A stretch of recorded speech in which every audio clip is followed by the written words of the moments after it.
Bonjour mes décieux co-créateurs, c'est Lilou, je suis à Québec City, Québec, la ville du Québec, aujourd'hui au Salon du Livre de Québec avec Bernard Weber. Bonjour. Bonjour. Je suis ravie de pouvoir vous rencontrer en personne, touchée, émue par ce moment, parce que pour moi vous êtes un pionnier, un visionnaire, quelqu'un qui touche les personnes, qui touche des cordes sensibles chez les gens, qui ensuite peuvent ouvrir les portes des consciences. Est-ce que vous avez ce sentiment-là de vraiment changer et de faire du bien au monde, à cette terre ? Non, moi je me sens juste un écrivain qui raconte des histoires. Après, si ces histoires peuvent ouvrir des horizons dans l'esprit des lecteurs, c'est formidable. Mais je n'ai pas, au moment où j'écris, d'autre volonté que celle de distraire. Et je me perçois comme un artisan qui est connecté à une très ancienne tradition qui est celle des bardes, des raconteurs d'histoires au coin du feu. Et voilà, je n'ai pas plus de prétention que ça. Après, c'est les thèmes eux-mêmes. C'est sûr que quand je parle de spiritualité, de la mort, de Dieu, de l'après-vie... Le symbolisme. Voilà, quand je parle de ces choses-là, je me doute bien que chez certaines personnes, ça peut résonner plus ou moins fortement. Mais pour moi, c'est avant tout des thèmes romanesques. Et ma seule envie est de faire que les gens s'évadent de leur quotidien et se sentent mieux dans leur peau. Et puis peut-être trouvent des idées qui vont leur rafraîchir leur quotidien. Voilà, ça va pas plus loin. Et ça sort d'où tout ça, toute cette information, toute cet imaginaire ? Je crois qu'on a tous toutes ces connaissances, elles sont au fond de nous. C'est juste que l'éducation, l'école, les parents, le monde normal nous fait taire cette petite voix intérieure. Je crois qu'on a tous dans notre inconscient une grande sagesse et que le travail d'une vie consiste juste à se reconnecter à ce trésor que nous possédons déjà. Moi, en tant qu'artiste, le premier exercice que je fais le matin, c'est de noter mes rêves. Et mes rêves, ça me semble la manière de me connecter à ce trésor interne, cet inconscient qui est rempli d'informations, de connaissances et de sagesse, mais qu'on oublie ou on ne sait plus écouter. La petite voix intérieure, voilà. C'est pour ça aussi que vous méditez alors ? J'allais faire une blague, j'allais dire c'est Albin Michel qui médite, mais bon, elle est nulle, donc je laisse tomber. Méditer, c'est beaucoup dire. Je crois que derrière le mot méditation, on a mis beaucoup de choses. Il y a un petit moment dans ma journée, en général c'est juste avant de me coucher, où je me tiens immobile et j'essaie de me calmer. Alors, moi j'appelle ça méditer, mais quand les gens me racontent qu'ils restent 1 heure immobiles en position zen, en faisant le vide dans leur tête, j'ai l'impression qu'ils vivent un truc à eux. Moi c'est juste déjà faire taire le brouhaha, vous savez, tous ces moments où il y a toutes les idées qui affluent, on papillonne d'une idée à l'autre. Calmer un peu l'usine à idées pour pouvoir mieux la faire marcher le lendemain pour l'écriture. Alors, ça peut ressembler à de la méditation. En tout cas, c'est un moment où je me tiens droit. C'est la première chose importante. C'est un moment où je ferme les yeux. Et c'est un moment où j'essaie de vivre dans un univers de silence. Parce que je crois que si on est tout le temps dans le brouhaha, on est tout le temps avec des gens qui vous stimulent l'esprit, on est tout le temps en train de regarder les actualités, les informations, son iPhone, au bout d'un moment, notre cerveau s'épuise. Voilà, donc j'allais presque dire plutôt que méditation, je préfère le mot pause. Il y a un moment où dans ma journée, je fais une pause, et c'est ce que je propose à mes lecteurs ou à mes personnages. Mes personnages, souvent, découvrent le besoin de faire des pauses. Parce que vraiment, cet enseignement se passe, c'est vos personnages qui vous guident dans ces histoires, qui vous enseignent tout ça. Alors, c'est compliqué. Transmettre. Quand j'ai envie de me dire un conseil de sagesse, je me le fais dire par mes personnages. Par exemple, j'avais découvert le principe d'ouverture des 5 sens, qui consiste juste à regarder ce qu'on a en face de soi, écouter ce qu'il y a autour de nous, sentir comment on est assis et tout. Donc ça, je l'avais mis dans le miroir de Cassandre, et chaque fois que je relisais ce passage, je me mettais à le faire. Donc il y a un moment où j'utilise mes personnages pour m'instruire moi-même, comme je vais instruire indirectement mes lecteurs. Mais c'est compliqué parce qu'il y a des moments où on sait les choses, on les comprend, on sait que c'est bien, mais on ne les fait pas. Alors il faut arriver à faire le passage. Vous voyez, je vous parlais tout à l'heure de la pause. je sens que c'est indispensable. Sinon, dans ma tête, au bout d'un moment, ça va trop vite. C'est pas maîtrisé, ça devient chaotique. Mais pour me rappeler de le faire, il faut que je le fasse faire à mes personnages. Et cette volonté de faire parler la Terre maintenant, dans votre dernier ouvrage, cette troisième humanité, c'est venu d'où cette petite graine? Ça fait longtemps que ça mûrissait? J'ai l'impression que tout être humain sait intuitivement que notre Terre est vivante. C'est juste qu'on s'en fout. On se dit, bon, de toute façon, je suis sur ce petit bout de terre-là, qui est mon appartement, ma ville, mon pays. Donc, on réfléchit de manière étriquée. Et la première photo qu'on a eue de la Terre vue de l'extérieur, ça devait être dans les années 60, a porté cette idée que, attendez, on peut voir de manière globale cette grande ovule, cette grande sphère. Et à partir de là, arrive naturellement l'idée, je crois, pour tout être humain, c'est que cet œuf, cette sphère est vivante. Ce n'est pas juste un caillou, ce n'est pas une boule de billard inerte, ce n'est pas que du rocher sur lequel on fait toc-toc. D'ailleurs, la preuve qu'elle est vivante, c'est qu'elle bouge. La preuve qu'elle est vivante, c'est qu'il y a un cœur chaud. La preuve qu'elle est vivante, c'est qu'elle tourne. Et la preuve qu'elle est vivante, c'est qu'elle produit de la vie. Nous sommes issus d'une expérience chimique de notre planète. Alors après, le travail du romancier, en toute logique, était de lui donner une conscience. Et moi, je me suis amusé à lui donner une pensée et de montrer cette pensée dans Troisième Humanité. Et après, l'autre gag consiste à inverser la caméra et se dire, après tout, si elle est vivante, que pense-t-elle de nous? Et nous sommes une petite espèce récente, une espèce toute petite, une espèce qui s'agite beaucoup, mais qui, à mon avis, est juste une espèce adolescente. C'est-à-dire, elle fait des bêtises parce qu'elle n'a pas compris exactement ce qui se passait. Et est-ce que des espèces comme par exemple les fourmis ou les dauphins ont une capacité, ont bien plus de conscience, à votre avis? Quel est ce lien entre la Terre, nous et ces espèces? Alors d'abord, ce qui m'intéressait dans les fourmis, parce que vous les avez citées, c'est qu'elles étaient là bien avant nous. Nous sommes sur Terre au mieux depuis 7 millions d'années, et les fourmis sont sur Terre depuis au moins 120 millions d'années. Donc on a une espèce jeune, nous, une espèce ancienne, les fourmis. Le fait qu'elles soient petites, le fait qu'on puisse les écraser, ou qu'elles soient fragiles, qu'elles soient comme ça, qu'elles nous aient l'air juste... rempli d'automatisme, ne change rien. C'est une espèce ancienne, c'est une espèce qui fait des villes, c'est une espèce qui a une civilisation, c'est une espèce qui a une capacité à faire de l'agriculture, à faire la guerre, à faire de l'architecture. Donc ça me semblait intéressant d'en parler autrement, comme d'une espèce aînée, peut-être d'une espèce qui a des leçons à nous donner. Alors, les dauphins... Les dauphins sont aussi très intéressants parce qu'ils ont fait l'expérience de la Terre et ils sont venus à la mer. Donc c'est comme si c'était dit que finalement, entre la Terre et la mer, l'élément liquide est plus intéressant que l'élément terrestre. Et est-ce qu'ils sont plus connectés Alors, quelque part, certaines personnes, dans certaines interviews que je vais faire sur les dauphins, sur les animaux, sur tout ça, nous parlent de cette conscience plus élevée que les dauphins auraient et qu'on aurait tout à y apprendre, en fait, à les observer, à passer du temps avec eux, à s'en... Tant qu'on n'a pas créé un réel dialogue avec les dauphins ou avec les fourmis, on ne pourra pas savoir exactement. C'est de la projection. Et je pense que ça reste à ce moment-là dans le domaine de l'imaginaire et du roman. Donc pour moi, c'est parfait. Maintenant, pour dire scientifiquement que les dauphins ont plus de conscience que l'homme, ça me semble un peu difficile. Par contre, il y a une chose qui est intéressante dans l'observation des fourmis, que je connais mieux encore que les dauphins, c'est que les fourmis, quand elles ont épuisé une zone où elles ont fait de l'élevage et où elles ont fait de la chasse, elles bougent leur ville. Donc c'est comme si nous, puisque là on est à Québec, une fois qu'on a épuisé tout le sol, tout l'eau, tout l'air, qu'on a tout pollué, qu'on a tout abîmé, on déplaçait Québec pour le mettre dans un endroit propre.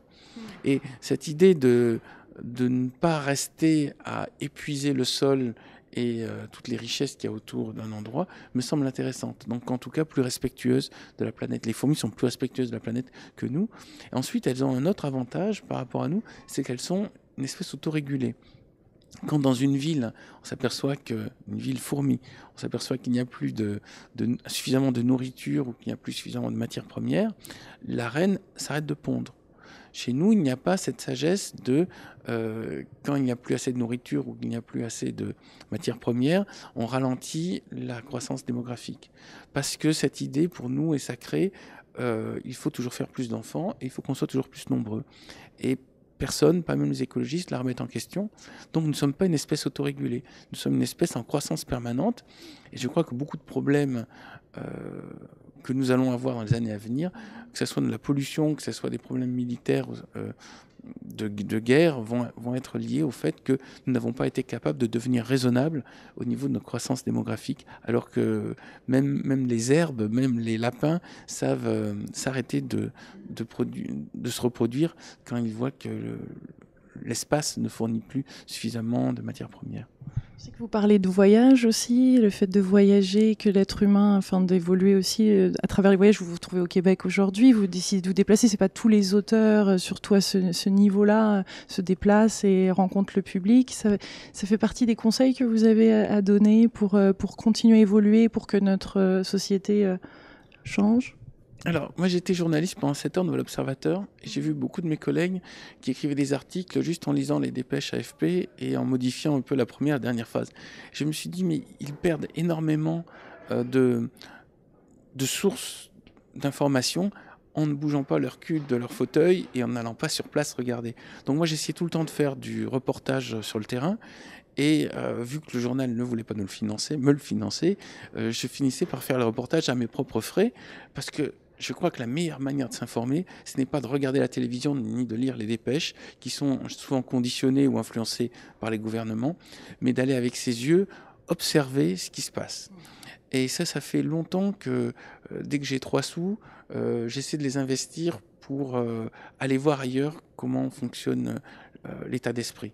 Alors par chance, quand je suis devenu romancier, on m'a offert l'opportunité pour parler de mes livres d'aller un peu partout dans le monde.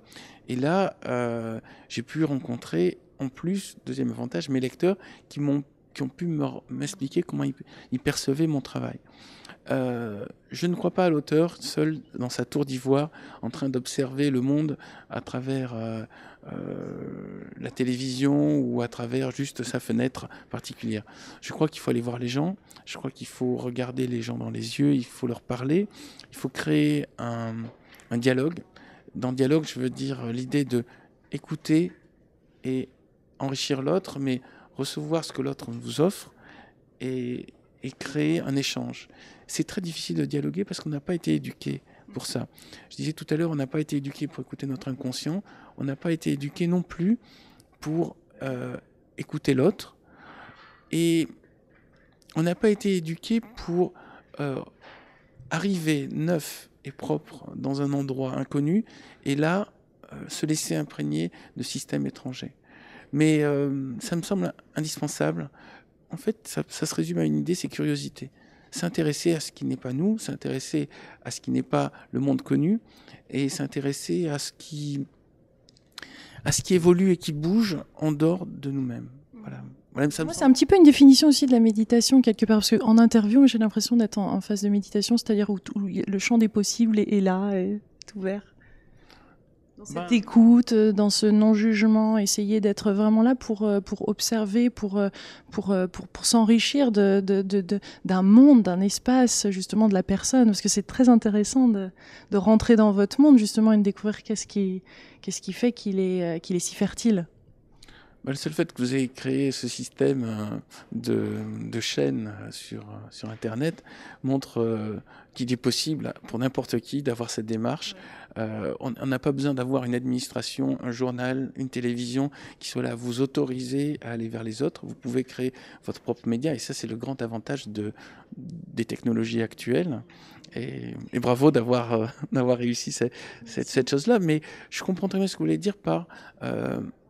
c'est une forme de méditation, d'écouter l'autre. En fait, c'est des choses dont toutes les cultures de sagesse parlent. Je pense notamment le yoga et certaines formes de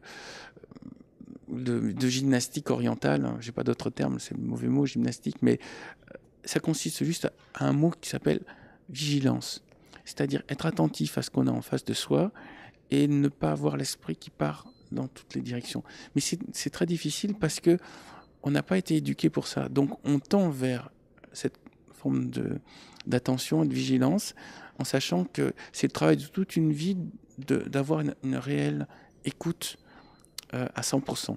La même, même si je viens de prononcer cette phrase, je dois dire, au moment où je vous parle, je ne suis pas une écoute totale, parce que je pense déjà à ma journée, mon retour en France, mon roman sur lequel j'ai travaillé là-haut, et je n'arrive pas à être complètement focalisé. Mais ça s'améliore sans cesse, et c'est ce que j'ai envie de dire, j'ai envie de proposer à tout le monde de faire ça, c'est-à-dire être concentré sur ce qu'on fait, vivre l'instant présent, mais le vivre à fond. Et malgré l'expression carpe diem, où tout le monde se dit ça serait bien de vivre l'instant, c'est vraiment très difficile. Je crois qu'il y a très peu de gens qui en sont réellement capables. Être là, ici et maintenant. Et une autre idée aussi qui va avec celle-là, c'est accepter le monde. On a tout le temps des colères, un sentiment d'injustice, un sentiment que les choses vont mal et que c'est la faute à d'autres.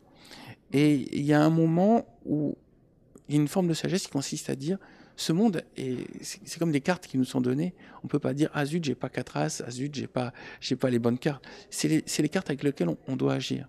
Moi, j'ai l'impression que c'est la meilleure période pour l'humanité, malgré tout ce qu'on raconte sur les problèmes à venir, la pollution. C'est la période où on peut agir et c'est la période où on est au courant. Avant, les gens n'étaient pas au courant. Il pouvait y avoir une peste en Chine, on ne le savait pas en Occident. Maintenant, on le sait.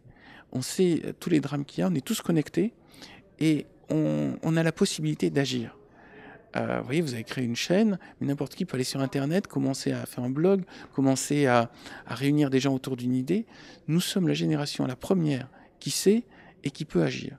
Donc ça, c'est formidable. Et j'allais dire, le fait d'avoir des outils qui nous permettent de connaître et d'agir nous oblige en même temps à pousser le troupeau dans ce qui nous semble la meilleure direction pour chacun d'entre nous. Moi, j'ai l'impression que, naturellement, le troupeau est attiré vers des réflexes anciens qui sont l'autodestruction et la violence, mais comme moyen de se protéger. Et que maintenant, il faut inventer une nouvelle manière de penser l'humanité qui est l'harmonie, c'est-à-dire plus la croissance, plus la violence, plus la peur, mais quelque chose qui soit trouver sa place dans ce monde, ici et maintenant, par rapport à cette actualité, et chercher un équilibre et non pas une conquête. Plus dans le féminin. Ah oui, c'est vrai. Mais il y a des femmes qui sont aussi très cruelles et très dures. Sur l'énergie féminine. Alors, c'est ce que je dis dans mon roman, c'est dans Ton humanité, je dis que l'avenir est au féminin.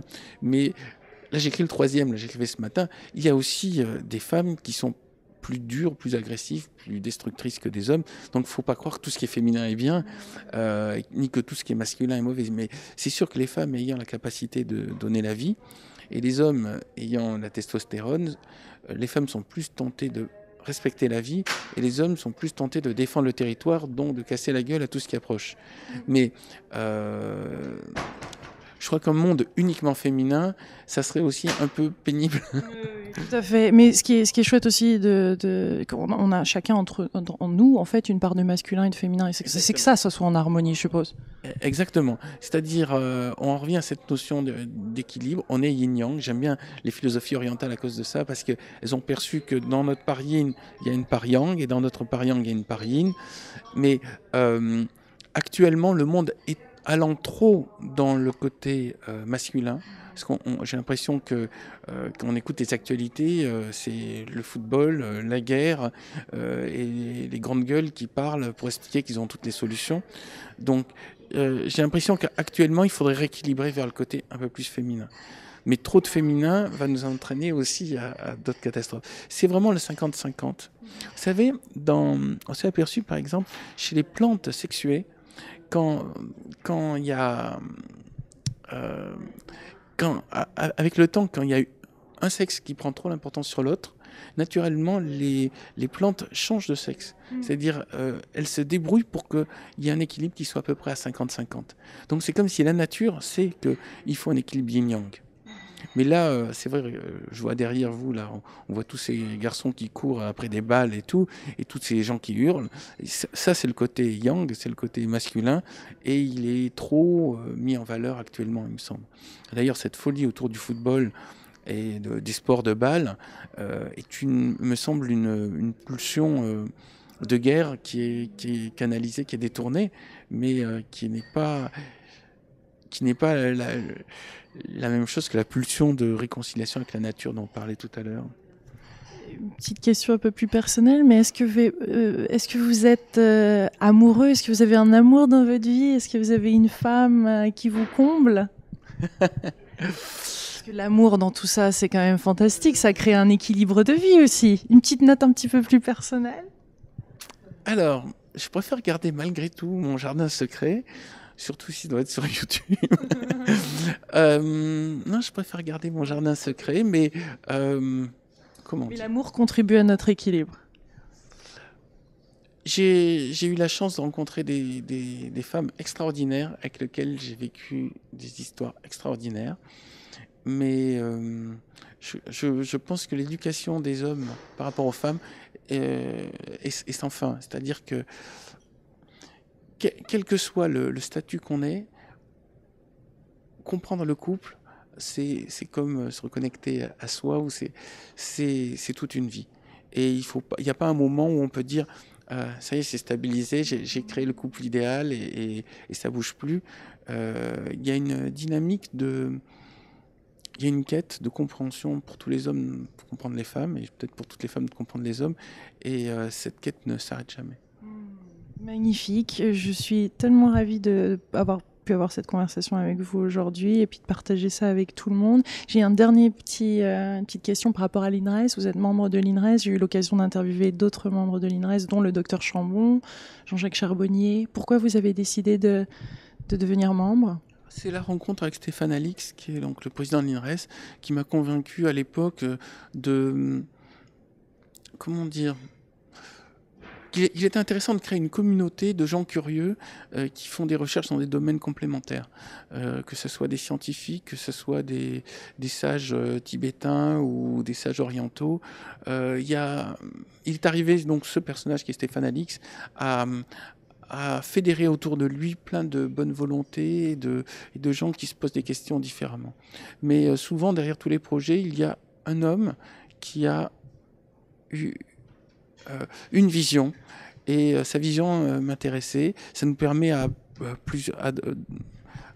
ça permet à plusieurs visionnaires de se réunir et de comparer leur système. Moi, je voulais faire d'ailleurs un truc qui s'appelait le club des visionnaires, si ce n'est que je ne suis pas un bon administrateur, un bon gestionnaire. Dès qu'il commence à y avoir de la paperasse, des associations et tout, ça me prend la tête. Donc Stéphane étant plus patient et plus énergique dans sa capacité à créer ce groupe, j'ai préféré le rejoindre. Voilà. Qui est lié quand même à l'extraordinaire et au paranormal. Hein. Oui, mais alors, il faut quand même préciser une chose, c'est que le problème, c'est que tout ce qui est spiritualité de nos jours passe pour suspect parce qu'il y a des gens qui ont abusé de ça. Donc, il faudrait presque trouver une sorte de déontologie pour que ceux qui délirent trop ne contaminent pas ceux qui restent malgré tout raisonnables. Parce que sinon, après, pour beaucoup de gens à l'extérieur qui ne connaissent pas la spiritualité, ils vont mélanger sectes, gourous, abus divers autour de gens qui utilisent la spiritualité pour avoir un ascendant sur les autres, et les vraies personnes qui font ça de manière sincère et honnête.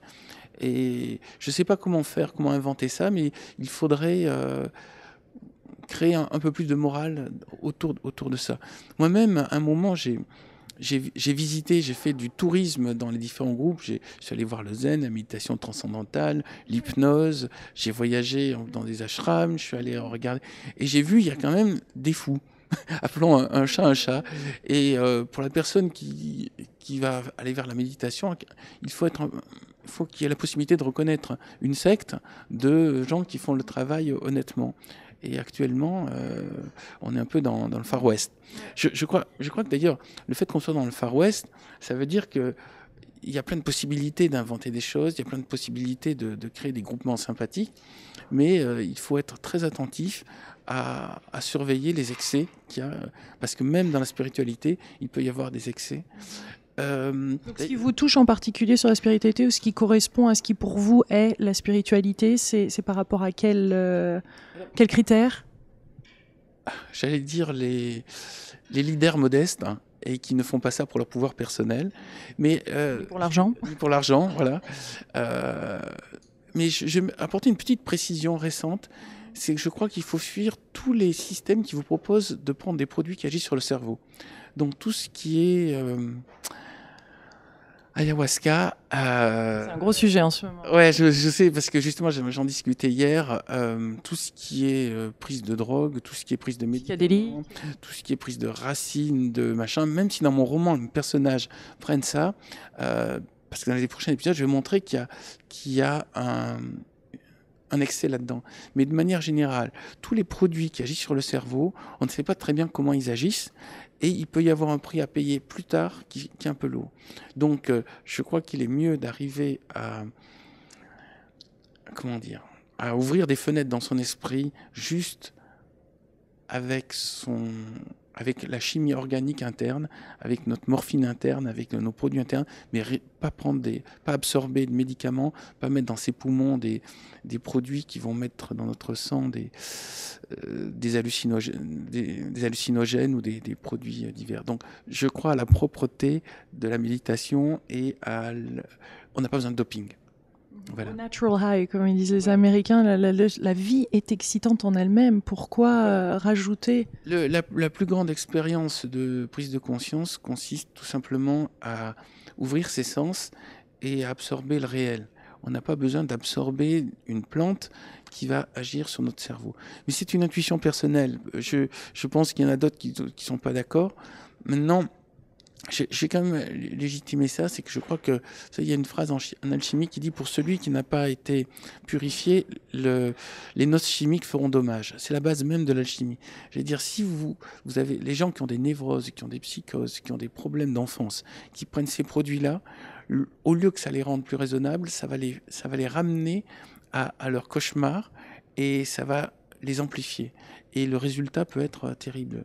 Je pense à quelques cas que j'ai vus autour de moi de gens qui croyaient que c'était de la spiritualité et qui se retrouvent juste à être dans des délires paranoïaques. Donc il faut c'est pour ça que je parlais tout à l'heure de codifier peut-être la spiritualité et de signaler les excès qui se passent là-dedans. Pour moi, il ne doit pas y avoir d'attente de la part de celui qui transmet de la spiritualité, que ce soit en argent, en pouvoir. Il doit juste y avoir l'idée de: j'ai compris quelque chose, je te le propose, est-ce que tu peux en faire quelque chose, toi? Tu l'utilises comme ça. Une bonté, un élan, une authenticité, une transparence aussi. Hein. Oui, transparence, parce que souvent c'est le problème dans les sectes ou dans les choses de gourous, c'est qu'il y a toujours des petits détails en fait qui calent pas dans le... Et on a des petits doutes là, et on suit pas cette intuition, cette petite voix intérieure. Alors justement, là vous avez employé le mot d'intuition, c'est ça le plus fort qu'on a en nous, c'est qu'en fait on sait tout, on sait quand les choses ne fonctionnent pas, on sait quand les gens sont douteux, on sait quand le produit risque de nous faire du mal. Donc il faut rester connecté à soi et ne pas attendre que les autres vous donnent de la pensée prémâchée. Et c'est pour ça que j'en reviens à l'idée. Moi, en tant que romancier, je suis juste là pour vous proposer des questionnements, mais surtout pas pour vous proposer des réponses. Je suis là pour ouvrir des fenêtres, mais vous n'êtes pas obligé d'aller regarder dans ces fenêtres. Je suis là pour vous proposer des comportements qui me semblent plus harmonieux et plus, comment dire, stabilisants pour l'esprit, mais en même temps qui vont vous donner envie de découvrir le monde. Mais je n'ai pas d'autres prétentions. Et je trouve que romancier, c'est déjà un métier extraordinaire qui m'apporte à l'écriture des états très agréables, et j'espère qu'ils vont apporter ces mêmes états à mon lecteur. Et cette volonté vous en parlez assez souvent, c'est d'être authentique. Vous dites aux gens: soyez authentiques, soyez vrais. Et des fois, quand j'avais entendu cette petite interview, je me suis dit: oui, mais alors pourquoi vous le faites à travers la fiction? Pourquoi c'est des livres non-fiction? Peut-être qu'un jour, il y aura un livre non-fiction. Parce que j'ai l'impression que dans les essais, il y a une prétention de connaître la vérité, et je ne la connais pas. tous ces gens qui expliquent comment être heureux, qui expliquent comment méditer, comment trouver le bonheur, que ce soit dans le couple ou dans son travail ou dans quoi que ce soit, ça me semble des gens qui sont un peu dans la prétention d'avoir compris quelque chose. Personnellement, j'ai compris qu'il fallait être dans une dynamique, mais j'ai pas de vérité à donner. Donc je ne pourrais pas écrire d'essai. Chez nous, en France, maintenant, ça commence la mode, vous savez, ces livres de développement personnel, voilà, qui nous vient un peu indirectement des États-Unis. En même temps, je sais qu'ici, ça s'est développé depuis longtemps. Mais moi, chaque fois, je me dis, c'est qui ce bonhomme qui me donne des conseils pour développer ma personnalité? Est-ce que lui-même, il a développé sa personnalité? C'est quoi sa vie? Même les psychanalystes ou les psychologues, chaque fois que j'en rencontre, je me dis, attends, ces gens qui m'expliquent comment être heureux, est-ce qu'ils sont déjà heureux eux-mêmes? Parce qu'il y a souvent cette chose étrange, c'est que les gens vous disent, faites ça, et eux-mêmes font le contraire. Vous voyez ce que je veux dire? Je vous raconte une petite anecdote. J'étais à une école de journalisme. À la fin de mon école de journalisme, les profs nous ont dit, en fait, aucun d'entre nous, des profs, n'ont de travail dans le journalisme. Donc, ils nous disaient, si vous arrivez à trouver un job dans le journalisme, pensez à vos professeurs qui, eux, cherchent toujours du travail. Je me suis dit, mais attends, c'est ces gens qui ont échoué qui m'ont expliqué comment réussir. Et j'ai fait pareil avec une école de scénaristes. Le prof de scénario, alors il nous a dit dès le début, écoutez, moi, ça fait très longtemps que j'écris des scénarios, je suis jamais arrivé à en placer un. Si parmi vous, élèves, il y en a un qui réussit dans le monde du scénario, qu'il pense à moi, je peux vous aider, je peux faire le script docteur et tout. Donc, c'est ceux qui ont raté qui donnent des leçons aux autres. Et de même, par exemple, les critiques littéraires en France, je crois que c'est pas pareil au Canada, mais ce sont des écrivains qui n'arrivent pas à trouver de lecteurs, qui expliquent aux lecteurs de leurs journaux ce qui est bien et ce qui est pas bien. Mais on a envie de dire, attendez, si vous êtes si fort, allez-y, écrivez-le le bouquin, faites-le et trouvez des lecteurs. Donc, il faut se méfier des donneurs de conseils et surtout des gens qui vous expliquent où est la vérité. Dès le moment où il y a un ton de certitude, j'ai l'impression que c'est quelqu'un qui compense quelque chose et qui, en fait, ne le maîtrise pas. C'est dans toute industrie.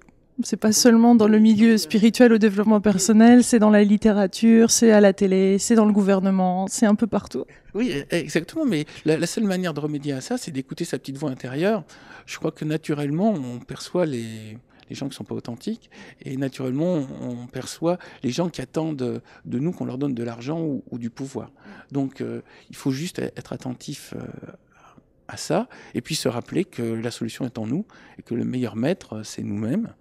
Et si on est paumé, il faut se poser la question à soi, d'où on en revient à la méditation, qui est en fait la manière de se reconnecter à son meilleur gourou, qui est soi-même.